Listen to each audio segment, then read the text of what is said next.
All right, we're going to go ahead and get started. So welcome to the Department of Medicine Grand Rounds this morning. So today kicks off a 3-week series where all of the chief residents will be presenting Grand Rounds, so very exciting. So we'll all be presenting a topic that we find interesting or kind of culminates the scholarly activity that we've been performing the last 3 to 4 years. So hopefully you guys enjoy the talks. So I'm going to be kicking off Chief Grand Rounds with my co-chief, Dr. Niral Patel. We're both really excited to stay here next year for fellowship. I'll be a pulmonary and critical care fellow in July, and he'll be a cardiology fellow. So I think we got somewhat career-focused talks here. But if I haven't met you, I'm Millie. Today I'm going to be presenting the topic, Is There a Doctor on Board? The dreaded question, an internist guide to in-flight medical emergencies. I have no disclosures, unfortunately. And then I just want to start with a brief video. There is a medical emergency on the flight. If there are any medical personnel on the plane, we would greatly appreciate your help and assistance. Again, attention passengers, there is a medical emergency on the flight. If there are any medical personnel on the plane, we would greatly appreciate your help and service. If you could please make your way to the back of the cabin, we would be very grateful. Thank you. So that's the goal, is for that to be you at the end of this talk. We'll have Beth up there with the DNI order, but that's going to be you because you're going to be an expert or at least know some things about what to do in an in-flight medical emergency. So starting off with an outline here, the things that we're going to be discussing. So the prevalence of in-flight medical emergencies, so how often you can expect to hear that dreaded question. Factors contributing to in-flight medical emergencies. We're going to review the medical resources and equipment available on flights, which is probably what everyone is the most interested in. Briefly touch on the outcomes of in-flight medical emergencies, and then discuss the legal protection for responders. So starting off here with the prevalence of in-flight medical emergencies, most people think that they're not going to hear the words, is there a doctor on board? But actually it's more common than you would think. It's estimated to occur in 1 in every 604 flights. And further breaking that down, so that's about 24 to 130 in-flight medical emergencies per 1 million passengers. However, there's no clear definition of what constitutes an in-flight medical emergency, and there's no mandated reporting system. So the FAA basically leaves it up to individual airlines to determine what they think constitutes as an in-flight medical emergency, and then they can choose whether or not to report that data to the FAA. So we actually think that this is a drastic underestimation of the actual numbers of in-flight medical emergencies that are occurring on a daily, weekly basis. And so the frequencies of in-flight medical emergencies are actually on the rise, and that's just because people are traveling more, especially since the COVID pandemic. So the IFTA actually estimates that 4.7 billion people will travel by air in 2024, and this number rose 28.3% in 2023, just compared to the year prior. So a steep uptrend in travel, probably because everybody was kind of sheltering in place for the years of the COVID pandemic. And we also know that older adults are traveling. And sometimes these adults tend to be the ones with multiple medical comorbidities. They may need specialized medical equipment. They may need medications and have a disrupted medication schedule that could lead to an increased rate of having these in-flight medical emergencies. And then we just know with advances in healthcare over the last decade that people with chronic illnesses are becoming more mobile and are traveling more, and these people are at risk for in-flight medical emergencies. There's a few factors that are contributing to this. The first is just stress. I don't know about any of you, but every time I travel, there's seemingly some sort of stress that occurs. It's just inherently stressful, I feel. And so some of these stressors include sleep deprivation. Maybe you're on a 16-hour flight to Thailand, like I was a couple of months ago, and you don't get a lick of sleep. Maybe you have anxiety surrounding traveling. Maybe you're taking medications for your flight anxiety that can lead to unwanted side effects. you're also disrupting your medication cycle. So think of your patients that are taking blood pressure medications twice or sometimes 3 times a day, or maybe need to take insulin with meals, and they're being woken up at different times with meals that may be happening at 2 a.m. body time, or they may be woken up for a snack and they're not sure exactly how to take their medicines based on the new schedule. And then they're also lifting heavy luggage with people with pre-existing cardiac complications can have some difficulties with that. You're also traveling at a high altitude, so commercial airlines typically fly at about 30 to 40,000 feet, and so these cabins are pressurized, so this can lead to expansion of closed gas-containing spaces in the body. They also have a lower partial pressure of oxygen at altitude, so this places people at risk with pre-existing pulmonary conditions at risk for hypoxemia or more oxygen needs. You also have decreased humidity, which can lead to dehydration. And then we know air turbulence can lead to trauma. I think one of the most prevalent things in the news recently is the flight from London to Singapore experienced sudden horrible air turbulence. 1 passenger actually died, and 71 passengers had to be taken to the hospital in Thailand after diverting the aircraft. So it is a real concern aboard these flights. And then just prolonged sitting. So we know that prolonged sitting and hypoxia can trigger decreased venous flow, systemic inflammation, and platelet activation, which can lead to an increased risk of VTE. So those compression stockings are important, but you don't see many people wearing them. So that places you at an increased risk. And then this is kind of a busy slide here that I'll break down the next slide. But this is just a meta-analysis performed by Martin Gill et al. In 2018 that was published in JAMA that basically collected data on close to 49,000 in-flight medical emergencies across numerous airlines and across years of data. In breaking this down, what they found is that syncope or near syncope was actually the most common in-flight medical emergency at 32.7% of the time, then followed by gastrointestinal complaints at about 14.8% of the time. This includes nausea, vomiting, diarrhea, motion sickness, followed by respiratory complaints about 10% of the time, including asthma, COPD exacerbations. This is followed by cardiovascular complaints, which is chest pain, palpitations. This was actually the most leading cause of aircraft diversion as well as death in in-flight medical emergencies.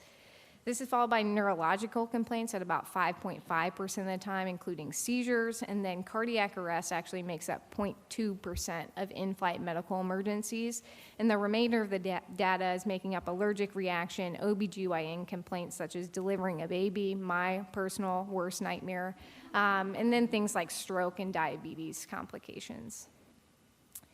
And who's responding to these? So actually physicians are responding to about 50% of in-flight medical emergencies, followed by nurses at about 20%, EMS providers at about 4.4%, and then other healthcare professionals, which is dentists, veterinarians, people who may have some sort of medical exposure in a different space at 3.7%. And in many cases, the in-flight medical emergency is actually handled by cabin crew alone. These people are actually mandated by the FAA to get training in AEDs and CPR every 2 years based on the uptrend in in-flight medical emergencies. And then you've probably heard the term ground-based medical support. So what exactly is this in case you have to talk to them? So it's a service that is used by commercial airlines and other entities to obtain medical recommendations for in-flight medical emergencies, and they can also obtain a fitness to fly recommendation for passengers and flight crew. Normally it's a third-party entity, so this includes some examples in the U.S. include the University of Pittsburgh Medical Center. Their emergency room physicians actually make up a large proportion of the ground-based medical support team. There's also MedAir, which is a private company, and then there's some international examples, including the International SOS out of Singapore and the Paris Emergency Medical Service, obviously out of France. However, there's no current standards or regulation in place regarding the qualification of the ground-based medical support crew. So sometimes these are physicians. They can also be nurses, paramedics, or other allied healthcare professionals. But ultimately, their goal is to help appropriately utilize medical resources, ensure that the recommendations or treatment provided by onboard healthcare professionals are appropriate for the condition, and then they play a key role in considering the appropriateness for actual diversion of the aircraft in case you need to make an emergency landing. And coming up now, like what is actually available to the first responders? So say you hear that dreaded question, is there a doctor on board? A lot of things are going through your mind. One thing I was most curious about is what I would actually have available if I had to respond to one of these. So I think it's important to note there's actually a very significant variation based on airline, and this is even further based on if it's a US domestic flight or international flight. And so the FAA actually mandates that each aircraft include an FAA mandated emergency kit, a first aid kit, and an AED. So looking at these things kind of individually, so in 2004, the FAA actually declared that airplanes with a capacity of at least 30 passengers must be equipped with an automated, and basically an AED and emergency medical kit. But these kits have not been updated since 2004. So the same things that were mandated in 2004 are still the same things mandated today. There's been no change in both equipment and medications. And it's important to note that airlines can actually augment their medical emergency kits without seeking FAA approval, but they cannot provide a substitute for or a smaller amount of anything on the FAA mandated list. So this is why every kit will have what I'm about to show you, but there's actually a wide range of things that may be included. So what's in the emergency medical kit? So these are the supplies here, the equipment. So it's actually pretty minimal. So you have an oropharyngeal airway, some tape, sponges, a CPR resuscitation mask. You have an IV administration set, some needles, some gloves, manual blood pressure cuff, one of those yellow isolation stethoscopes that I'm sure you can hear fine out of. Some syringes, some scissors, a tourniquet for IV placement, 3 types of masks for manual resuscitation, and then some instructions on kit use. So, you're kind of thinking maybe there's some additional equipment that might be needed. So things that may be in there but may not be are things that I would think would be very common, like a glucometer, an insulin syringe, maybe a pulse ox is important, maybe a thermometer, a lot of different variations and things that could be in the kit that I would think would be important, but I'll touch on that a little bit later. And then what medications are available? So this is a list of all things that are mandated. So a non-narcotic analgesic like Tylenol or ibuprofen.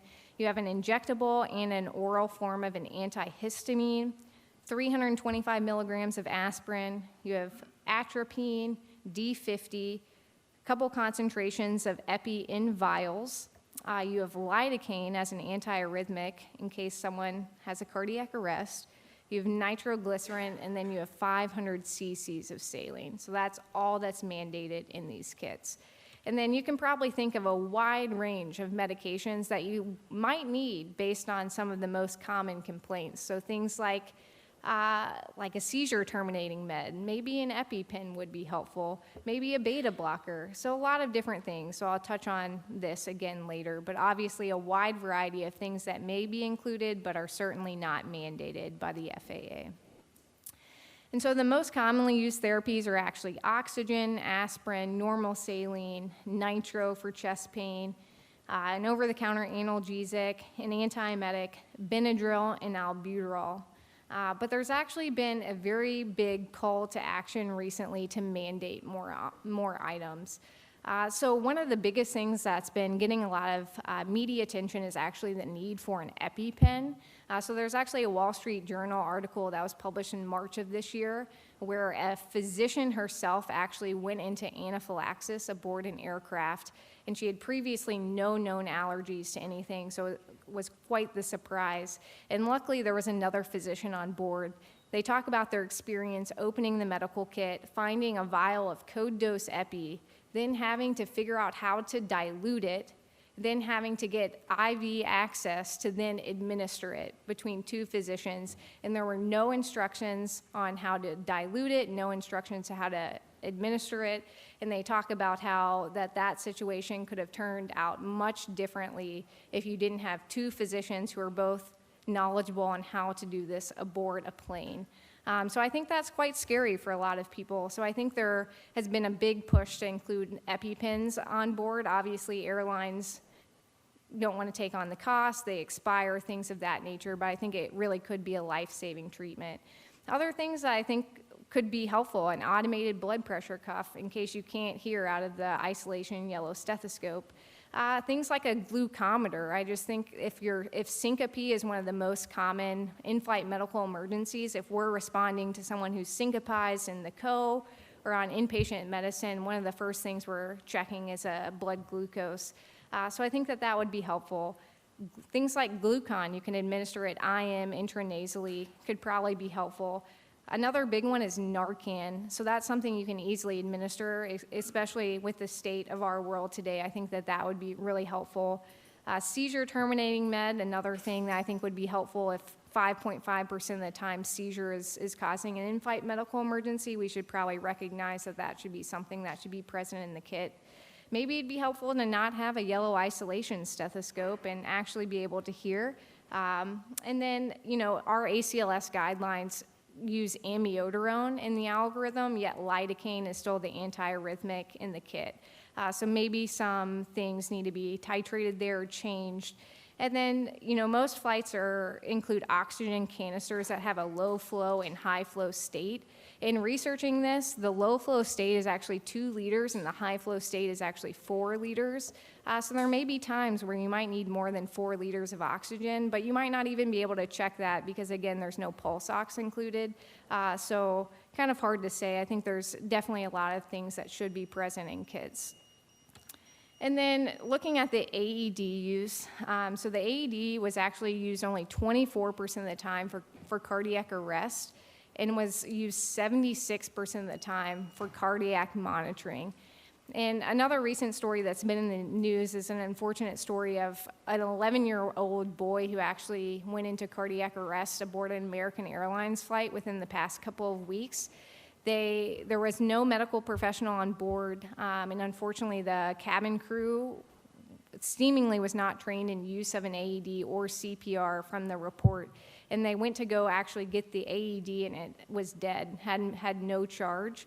So I think this begs into a question how the equipment is being inspected as well.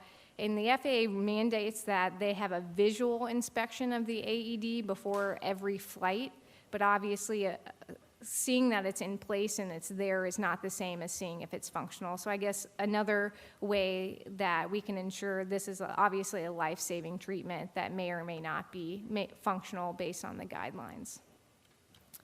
And so the outcomes of in-flight medical emergencies, so only 4 to 7% actually result in diversion of the aircraft. So I thought that was somewhat low. So maybe we're doing a better job in air than we might think, or maybe these aren't as severe in some cases.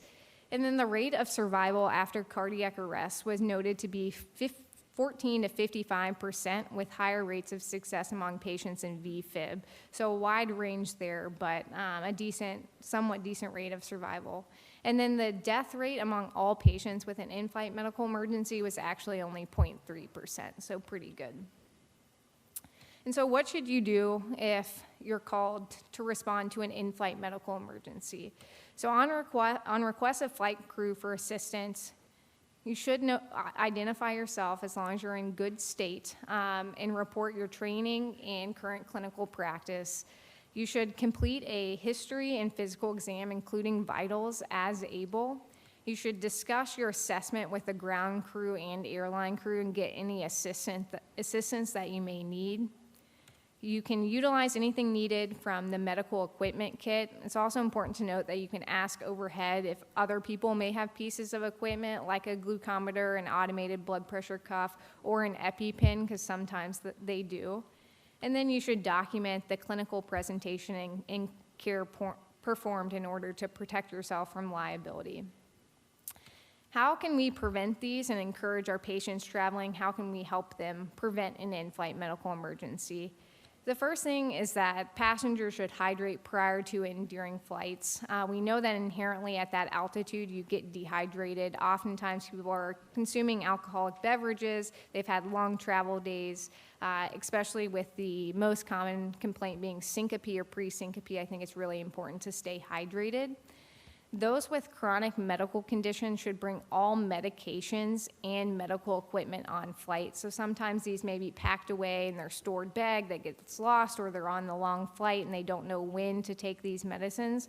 So I think bringing them on the flight in case they're needed, and also coming up with a schedule prior to your flight of when you're going to take your blood pressure medicines, when you're going to take your insulin and things like that. And then passengers with a history of hypoxia should consider the need for a portable oxygen concentrator. So even if they're able to, at rest, be on room air at home, they may actually require oxygen when they're 30, 40,000 feet in the air. So something to consider prior to flying. And then touching on the Aviation Medical Assistance Act, this is also known as the Good Samaritan Law. And what this does is it protects passengers who provide medical assistance from liability except in cases of gross negligence or willful misconduct. So if you do help out in a medical emergency, you should be protected under this law. And there's also several international protection laws, including the Warsaw Convention, the Montreal Convention, and the Tokyo Convention, which all say similar language. And then before I do my summary, I just want to end on some WashU internal medicine testimonials from some of our attendings here. One said there was no IV tubing provided in the kit, so we had no way to give the IV fluids. So there was a nurse on board. They said they got IV access, they got the 500 cc's of normal saline, but then there was no way to connect the two. So they were like, well, that's great. There's no way to give these fluids. So things happen.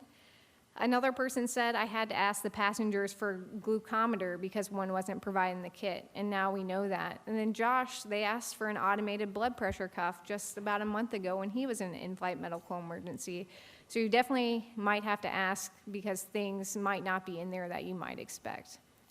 And then lastly, I was trying to check a patient's blood pressure, but the tubing was dry rotted. It had to be from the 1970s.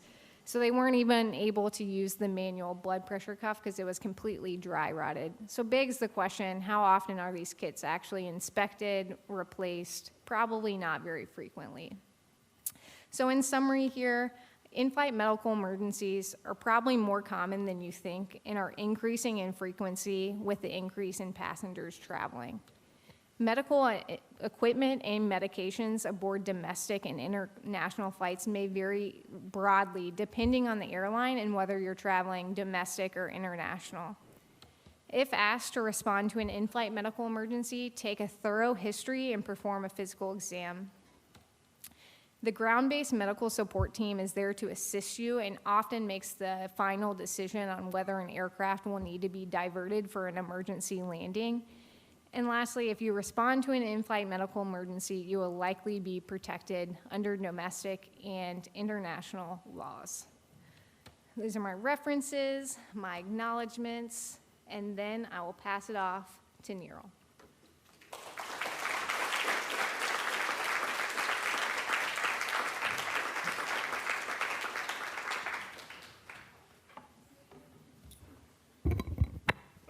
Okay, thanks, Millie, for that wonderful talk. I'm flying later today, so maybe I'll bring some IV tubing with me just in case. So we're going to shift gears from flying high quite literally to flying high metaphorically. My name is Niral Patel. I'm also one of the chief residents, and so today I'm going to be talking about the effect of cannabis on cardiovascular health. I have no financial disclosures either. In the learning objectives I want to touch base on during this presentation, so I want to review cannabis basics for healthcare providers, assess the evidence linking marijuana and cardiovascular disease, which will be the bulk of my talk, and then discuss limitations of existing data, and then end by summarizing the medical uses of marijuana, which again will be pretty brief. So I'd like to start out by discussing the prevalence of marijuana use in the country and the state of Missouri. And so this graph stratifies it by state, and so it shows the marijuana use in the past year amongst people ages 12 and up in the year prior to completing the survey. And you can see Missouri in the middle, shaded in light yellow, indicating about 22 to 26% of residents used marijuana in the year prior. And then you can see the white and blue states, which indicate a lower prevalence, and then the orange states indicate a higher prevalence. And so we're pretty high up there in terms of the number of residents we have using marijuana. But I think more interestingly is the trends or the rate of change in number of users in America. And so by this survey that's sent out annually by the government, they estimated about 28 to 29 million people used marijuana in 2009, at least once during that year. And that number has skyrocketed to 61.9 million in 2022, so pretty shocking numbers. It may be slightly inflated by the fact that people are more willing to self-report, given that marijuana has been largely legalized in a lot of states, but nonetheless, there's overwhelming evidence supporting that the use of marijuana has significantly increased. And then speaking of legalization, and so this is just a graph to show the number of states that have now legalized marijuana for recreational purposes.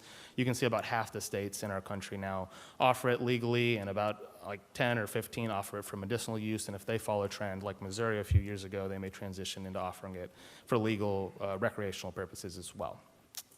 And if you don't believe me and you don't believe these statistics, here's a picture of the Good Day Farm dispensary sitting outside the Center for Outpatient Health. I'm sure a lot of our residents and attendings see this every single day. This was a picture taken on a random Tuesday afternoon, and by my count, there's 19 vehicles, and take it from us, there is a lot of business going in and out of the dispensary every single day. I don't do drugs though, just weed, famous comedian Dave Chappelle once said, downplaying the seriousness of cannabis use. And he's not alone in sharing that sentiment. The perception of cannabis being a harmful substance has continued to decrease year by year. This study showed that adolescents and young adults are starting to believe more and more that cannabis is not a harmful substance to use. You can see at baseline it's lower in states that have legalized cannabis for recreational purposes, but both states that have legalized it and not legalized it have a decreasing perception of it being a harmful thing. And then I think it's important that we understand the types of formulations and modes of administrations so that we can have open communication with our patients when we're advising them about cannabis use. And so I'll talk about the common formulations more on the next slide, but in terms of modes of administration, just to review, so the most common thing and the thing we're more familiar with is smoking, so inhalation, but now vaping is also an option for marijuana consumption. There's oral or edible formulations that people can use. You can even get it sublingual, oral mucosally absorbed through lozenges and lollipops. And then there's also topical, even per rectum formulations that people can use, and that's even sold at some dispensaries across our city. And then going over some of the terminology, which I think is important for us to understand. The first 4 bullet points I think we're all pretty familiar with, and so cannabis flower is your typical dried leaves and buds that people all see in the little plastic baggies, and then joints are cannabis cigarettes. Blunts are hollowed out cigars where people place the flower and smoke them, and then edible is like food that has essentially, for lack of a better word, activated THC, which can be readily absorbed in the bloodstream. But what I really wanted to draw attention to, because it's kind of a novel thing and maybe less familiar amongst healthcare providers, are these extracts.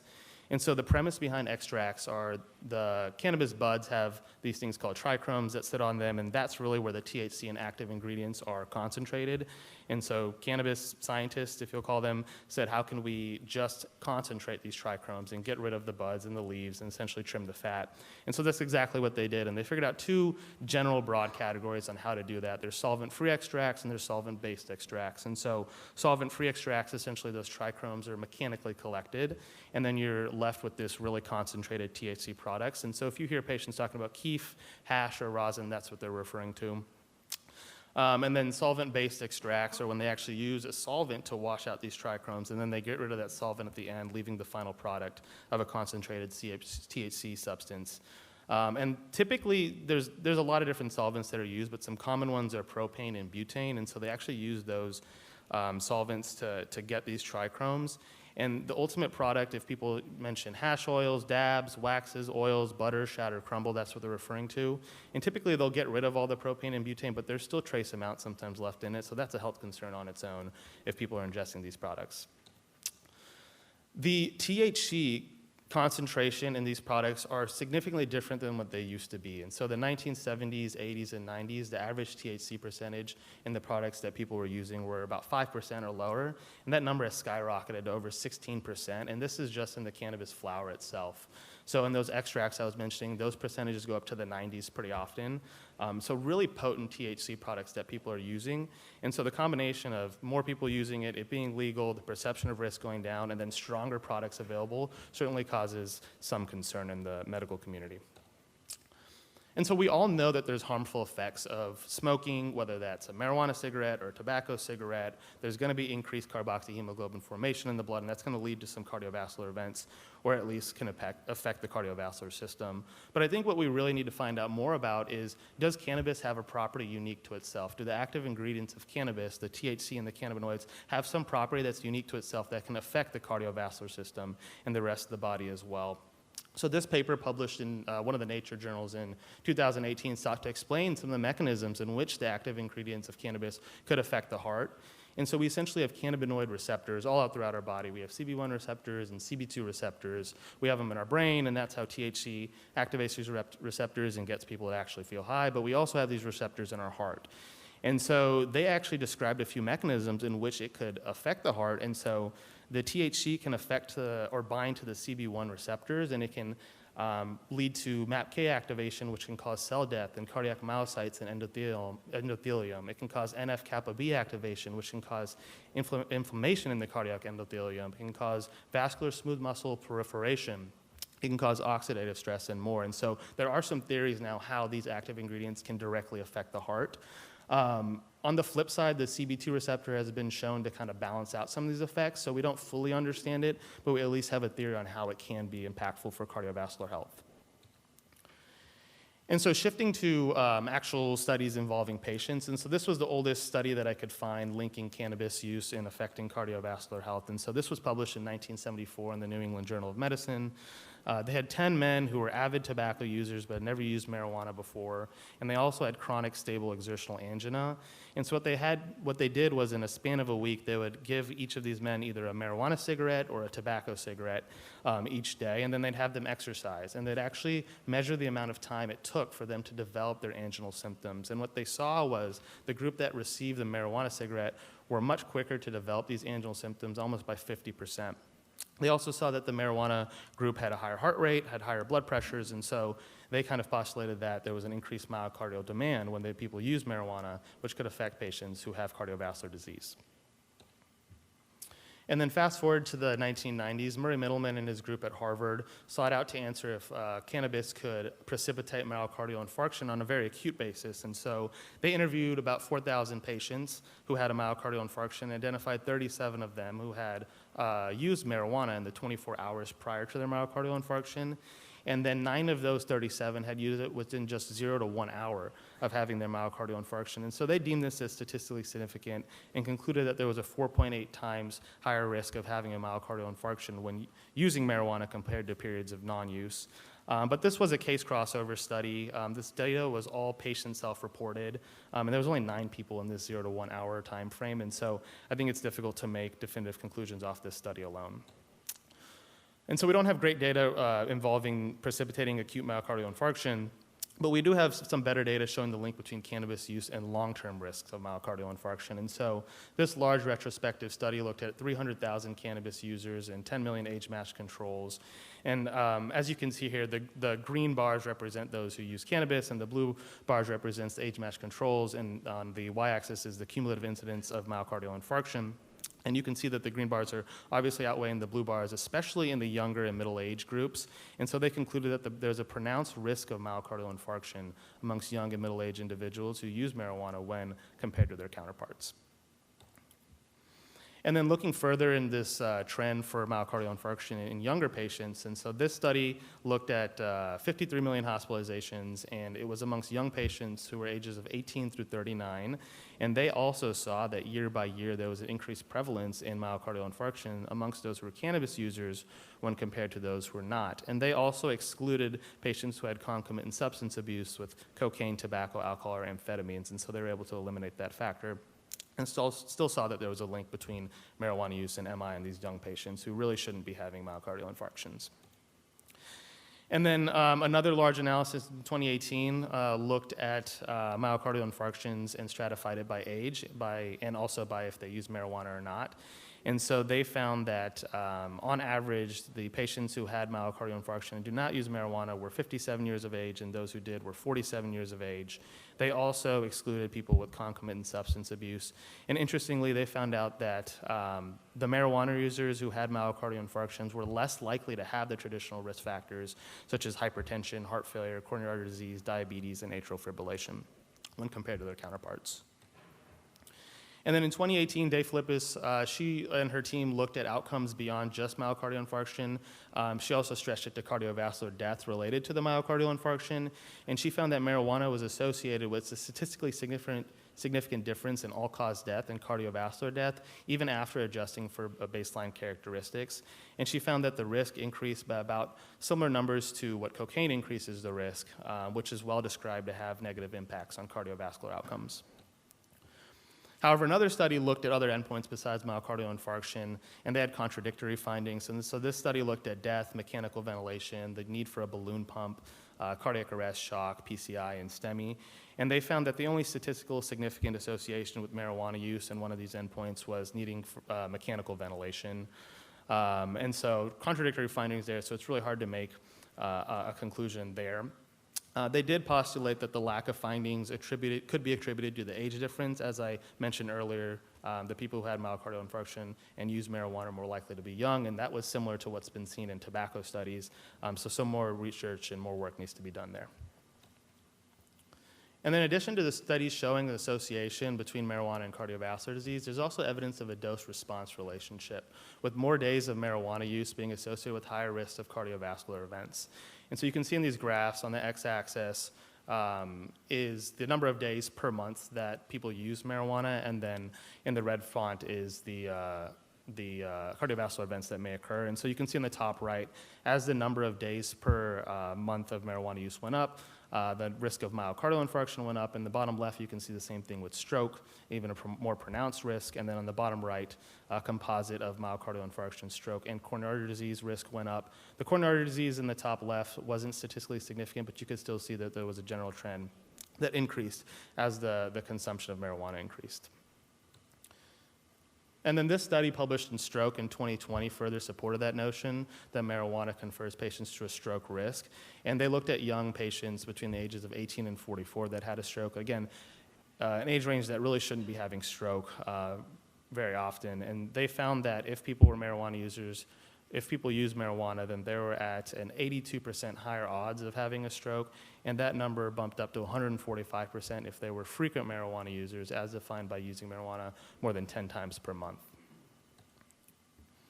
And then I've largely glossed over the association of cannabis and arrhythmias because there's really a paucity of data available. This one study focused on 18 to 39-year-olds did show that amongst those young adults without concomitant substance abuse, that year by year there was a higher frequency of admission for some general arrhythmia in those who were marijuana users. But again, we don't really have much data to support that or reach any conclusions. There are a lot of case reports describing how marijuana has caused atrial fibrillation or VTAC or some other arrhythmia.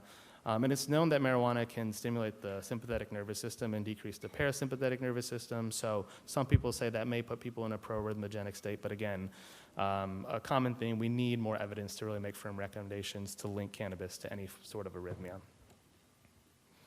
And then other retrospective studies have looked at the association of marijuana use and heart failure. And so this study, after multivariate regression analysis, adjusting for other independent risk factors that we know develop or contribute to the development of heart failure, such as age, diabetes, hypertension, hyperlipidemia, tobacco use, and alcohol abuse, cannabis still remained an independent risk factor with an odds ratio of 1.1, which was similar to tobacco or alcohol, which again is well described to contribute to the development of heart failure in patients.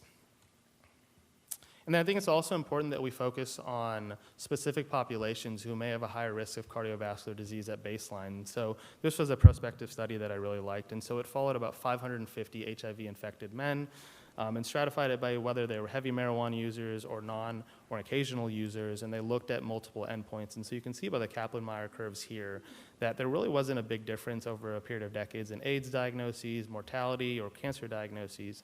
But there was a big difference in cardiovascular diagnoses, with the heavy marijuana users being much more likely to have some sort of cardiovascular diagnosis after a couple of decades. I think another factor to consider is drug-drug interactions when patients use cannabis.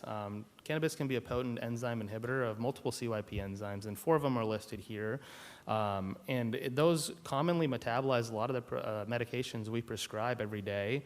Notable medications include warfarin and other classes like antiarrhythmics, beta blockers, calcium channel blockers, statins, and ACEs. And so it's really something to consider when we know these medications have their fair share of side effects.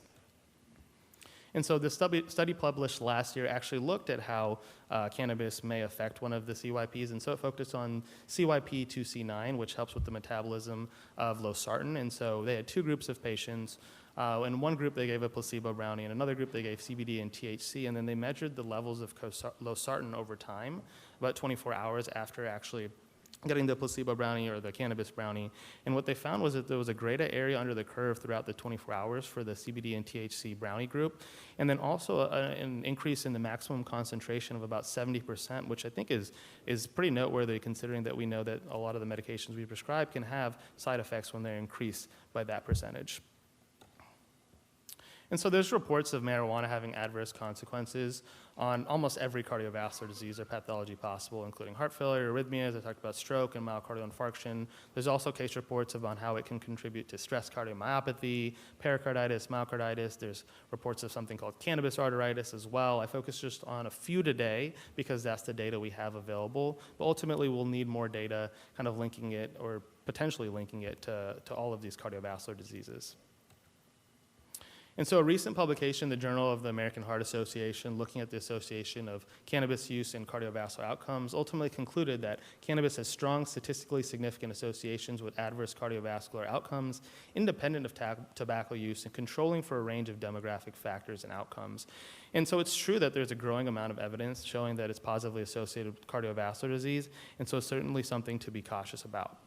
However, I think it's important that we acknowledge the limitations in a lot of this data. And so most of this data is observational and retrospective in nature. We really need prospective data and more robust studies to help support our recommendations to patients.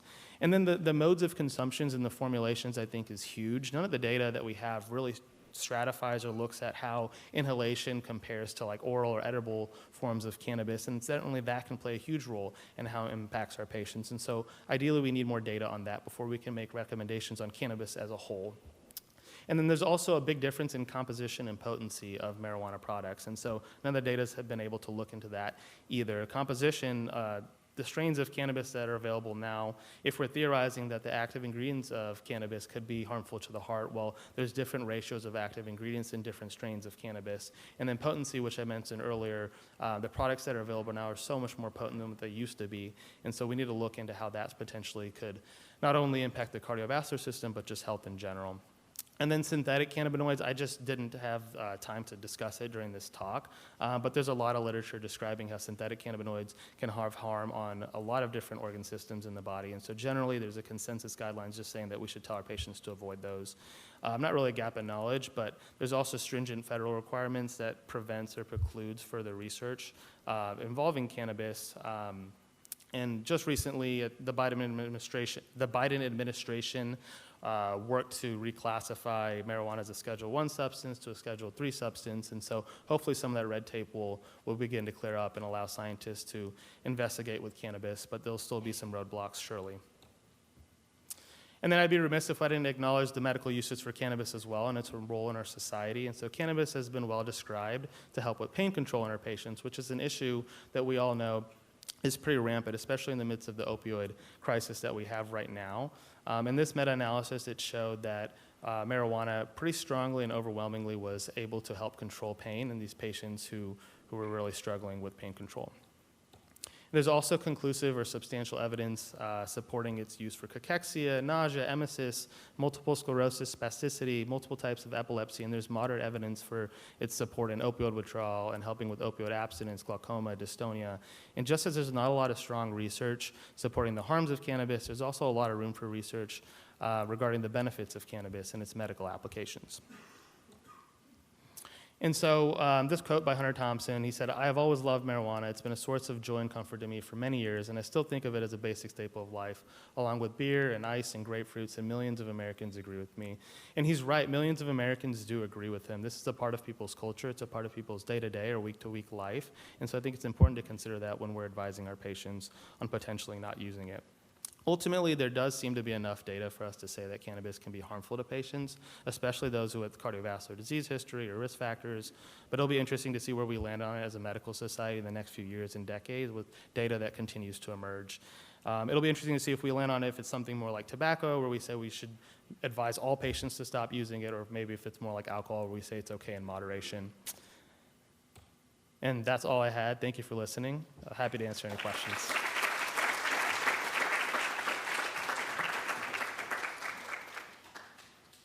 Niral and Millie, those were great presentations. I think we have time for some questions.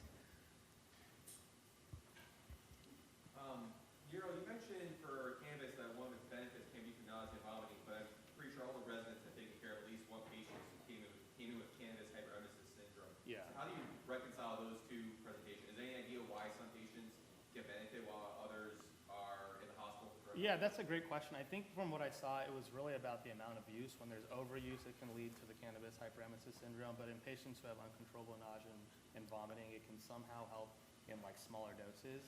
I'd probably have to look more into that to give a definitive answer, but from what I saw, that's kind of what people were thinking. Did you come across any evidence with regard to lung cancer risk in cannabis? Can you repeat the question to Yeah, Shay so Shay asked if I came across any evidence of lung cancer risk and cannabis use. That was just outside of the scope of what I looked at, so I actually didn't find any data on lung cancer risk. I'm sure there's stuff, I just didn't really actually look into it.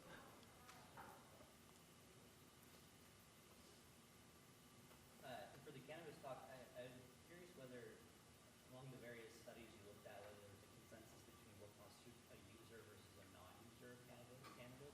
Yeah. And then for the first talk, what agency do we have to write to?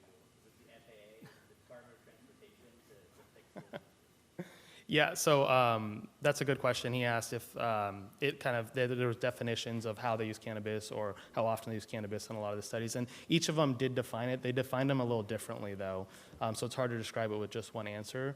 But most of them were pretty loose with just saying, did you use marijuana at all within the month or the year? And so it wasn't really focusing on heavy use, but then few of those data or the studies in between did focus on heavy use, and they would define it by like more than 10 times a month. And so it really varied on the studies that we looked at. And then in terms of the agency of who to write to for in-flight medical emergencies, I think it would be the FAA. That's where there's been this big call to action, so it would be them. I have a question for Millie. When it comes to the Good Samaritan law and things like that, I know I was in an in-flight emergency when I was a medical student, and they offered me compensation. I've heard that like voids. It does. Okay. Yeah, so if you accept any sort of compensation, including airline miles, it has the risk to void the Good Samaritan law. So I think that's also something that people aren't aware of, because oftentimes they're often offered miles or, a flight voucher, and it does actually void the Good Samaritan law. Thank you both very much.